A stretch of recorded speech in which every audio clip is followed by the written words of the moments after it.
Every recession in history has created more millionaires than it destroyed.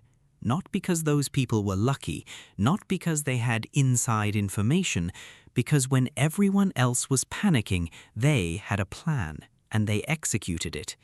Today, in 2026, recession fear is dominating financial conversations everywhere. Whether a recession arrives or not, the fear itself changes financial behavior, and those behavioral changes determine financial outcomes. Today, we are building the 2026 Recession Playbook, the exact moves in the exact order that protect and grow wealth when the economy gets difficult. Before the playbook, let us understand exactly what a recession is and what it actually does to personal finances. A recession is technically defined as 2 consecutive quarters of negative economic growth, a contraction in the total output of the economy. During recessions, unemployment typically rises, consumer spending falls, business investment slows, and credit becomes tighter. Stock markets typically fall 20 to 40% during recessions, sometimes more. Asset prices drop, real estate softens. But here's what the doom narrative misses. Recessions are temporary. Every single recession in recorded economic history has ended. The average US recession since World War II has lasted approximately 10 months. The longest, the Great Recession, lasted 18 months.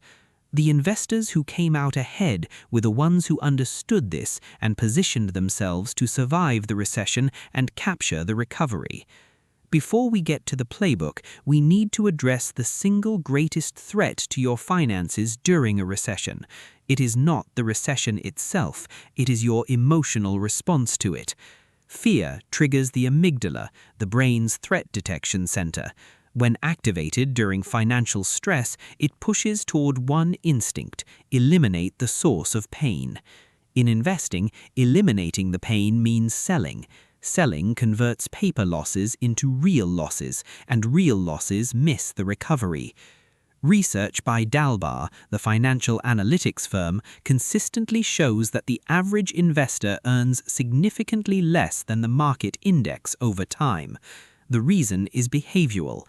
Investors buy high when markets are exciting and sell low when markets are frightening. The recession is the ultimate selling trigger. The playbook is designed to interrupt this cycle, replacing emotional reaction with a predetermined rational plan. The playbook has 3 phases: what to do before a recession, during a recession, and after a recession. Phase 1. Before the recession. The moves you make now, before the recession arrives, determine most of your outcome.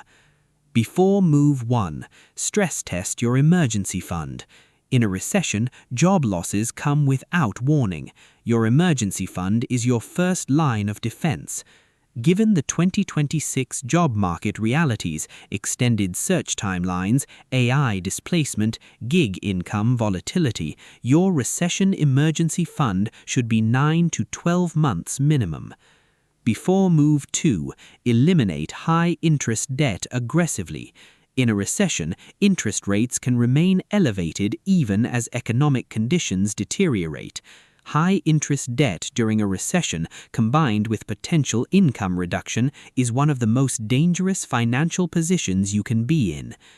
Before move 3, review your income stability. How recession-proof is your job, your industry, your income streams? Recession-resistant industries include healthcare, utilities, consumer staples, government, and education. These historically maintain employment better during downturns. Recession-vulnerable industries include retail, hospitality, construction, discretionary spending, and advertising. These historically see the deepest job cuts. If your income is vulnerable, the time to build alternative streams is before the recession, not during it. Before move 4, do not change your investment strategy. Keep your index fund contributions running. Do not reduce them in anticipation of a downturn. Phase 2, during the recession. This is where most people make catastrophic mistakes and where the biggest opportunities are created. During Move 1, do not sell your investments. This bears repeating because it's the move most people fail to execute under pressure. Every major recession in history has been followed by a full market recovery and new all-time highs. The people who sold locked in their losses permanently. The 2009 recovery from the Great Recession, the 2020 recovery from the COVID crash, the fastest bear market recovery in history, 23 days. During Move 2, if you can, increase your investment contributions during the recession. This is dollar cost averaging at its most powerful. When the market drops 30%, your monthly investment contribution buys 43% more shares than it did before the drop. You are not losing money, you are buying more of the same assets at a discount, and those discounted shares participate fully in the recovery. During Move 3, protect your emergency fund. Do not touch it for investment opportunities. It exists for one purpose: income replacement if you lose your job. During Move 4, look for career recession-proofing opportunities. Recessions create openings in recession-resistant industries that are hiring while others are not.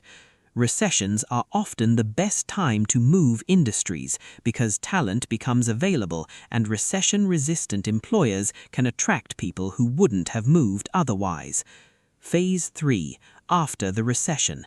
The recovery phase is where patient investors are rewarded and those who sold are left behind. After Move 1, do not chase the recovery. When markets start rising, don't suddenly pour extra money in out of FOMO. The people who stayed invested through the recession already captured the recovery automatically. FOMO investing after a recovery is buying high, the behavioral trap in reverse. After Move 2, reassess and rebuild. Once stable income is confirmed, rebuild your emergency fund to full strength if it was used. After Move 3, evaluate what the recession revealed about your financial resilience. What worked, what failed, what needs rebuilding. Every recession is a financial stress test you didn't choose to take, but the lessons from it, if you study them, make you significantly more resilient for the next one. Now, let's talk about why recessions create millionaires, because this is the part of the story most people never hear. Asset prices fall during recessions. Every asset class, stocks, real estate, businesses, becomes available at prices that would be impossible in normal market conditions. The S&P 500 during the 2009 recession trough was priced at approximately $700. It eventually reached $5,800 in 2024. The investors who bought aggressively at the bottom didn't need luck, they needed a plan and the emotional discipline to execute it when everything felt catastrophic. You don't need to perfectly time the bottom, you just need to keep buying on the way down and not sell. Here's what I want you to take away from this video. Recessions are not the end of wealth building. For the financially prepared, they are the greatest acceleration event in the wealth building journey. The playbook is simple. Before, build your cushion, kill the debt, review your income. During, do not sell, keep buying, protect the emergency fund. After, rebuild, reassess, and apply the lessons. What separates the people who come ahead from the people who don't is not intelligence, income, or luck. It's a written plan executed under pressure. Right now, before this video ends, I want you to score yourself on recession readiness. Ask yourself 3 questions. 1. Do you have at least 6 months of expenses saved? 2. Do you carry any high-interest debt? 3. Is your income recession resistant? Count your yes answers. Drop your score, 0, 1, or 2, in the comments. 0 means we need to talk. 3 means you're ready. The 2026 recession, if it comes, will test every financial habit you've built. This channel exists to make sure those habits are the right ones. Subscribe and build them with us.